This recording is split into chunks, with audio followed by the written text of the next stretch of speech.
네, 안녕하세요. 원페이지 가계부의 윤영애입니다. 여러분 혹시 가계부 스타트 증후군이라는 단어 들어보셨나요? 네? 가계부 스타트 증후군이요? 처음 듣는데요? 네, 많으실 겁니다.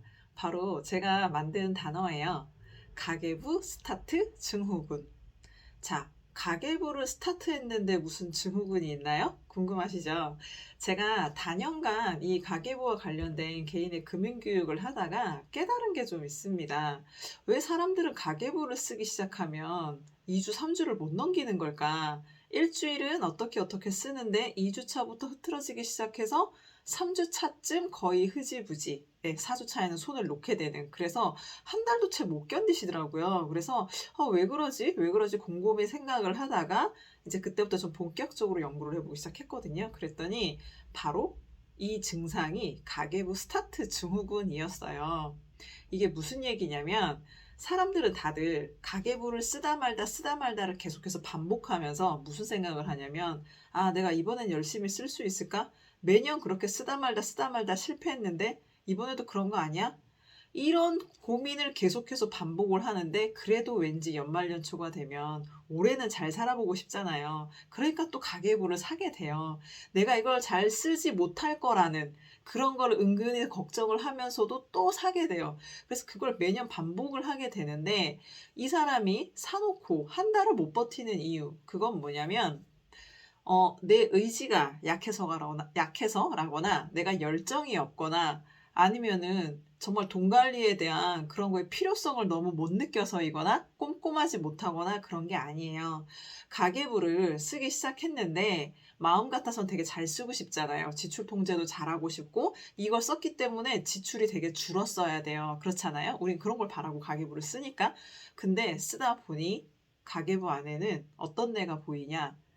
내가 보고 싶지 않은 그대로의 내가 보이는 거예요. 쓴다고 썼는데 지출은 별로 줄어들지도 않고.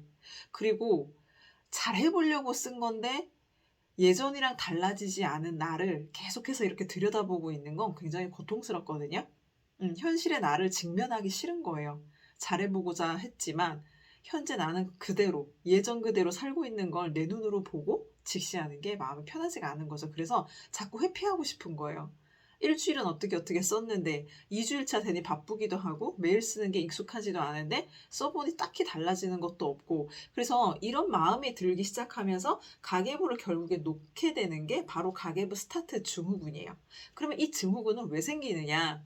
자, 내가 열정과 의지를 가지고 잘 살아보고자 가계부를 샀지만 여러분들 가계부 작성하는 방법 혹시 제대로 아시나요?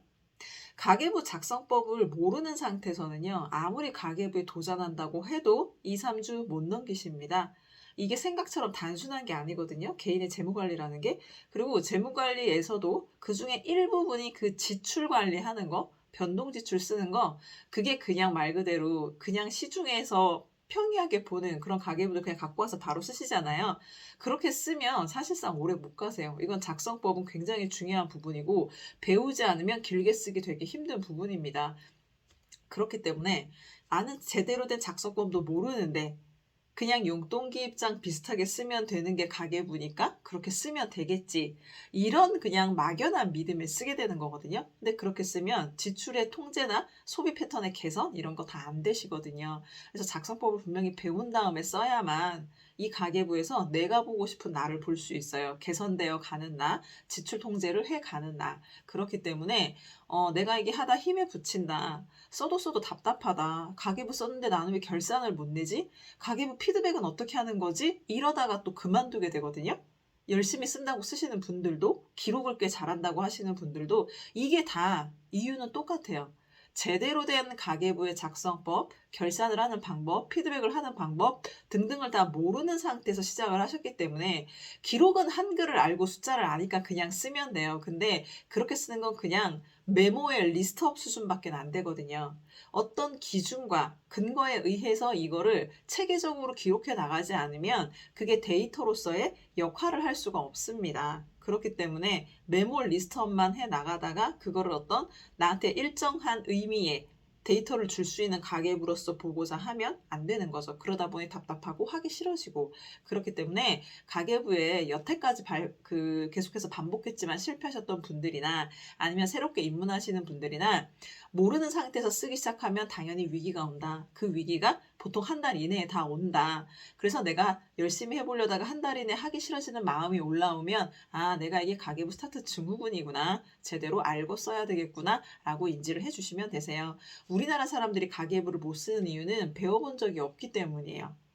정말 많은 사람들이 거의 열에 7, 8분은 늘 가계부 쓰다 말다를 반복하고 계시거든요. 근데 그게 여러분들 탓이 아닙니다. 사람들 탓이 아니에요. 제대로 배워본 적이 없고 제대로 된 개인의 돈 관리 시스템을 만나본 적이 없어요. 우리나라 사람들은. 그렇기 때문에 원페이지 가계부 시스템 특허까지 받았습니다. 특허는 발명 특허를 받은 거거든요. 일반적인 무슨 디자인권 등록, 상표권 등록 이런 걸 가지고 특허라고 알고 계신 분들이 있는데 특허와 디자인권, 상표권은 분명히 다른 거고요. 이렇게 정부에서 인정까지 했을 때는 이유가 있겠죠. 네, 원페이지 가계부를 모르는 분은 있어도 한 번 쓰면 정착하게 되는 가계부가 원페이지 가계부 시스템입니다. 그렇기 때문에 믿고 한번 제대로 배우시고 써보시면 앞으로 2번 다시 귀중한 시간과 돈과 여러분의 열정과 에너지를 그냥 소모하는 일은 없을 겁니다. 그렇기 때문에 힘들어지실 때마다 이 가계부 스타트 증후군이라는 거 인지해 주시고 한 번쯤 제대로 배우면 앞으로 평생 돈 관리 고민 안 하시게 될 거니까 꼭 한번 실천해 보셨으면 좋겠습니다. 지금 이 순간에도 이걸 계속 쓸까 말까 하다가 말았는데 이거 그냥 접어야 되는 거 아니야? 고민하시는 모든 우리 가계부 유저님들 궁금하고 힘드신 거 있으면 저희에게 댓글이나 문의 언제든 편하게 주십시오. 응답해 드릴 수 있도록 하겠습니다. 오늘은 가계부 스타트 증후군에 대해서 알아봤고요. 앞으로도 가계부를 쓰면서 넘어야 될 힘든 고비들이 있으면 그게 어떤 건지 또 어떻게 해결할 수 있는지 종종 알려드리도록 하겠습니다. 오늘 함께 해주셔서 감사하고요. 다음에 또 만날게요. 감사합니다.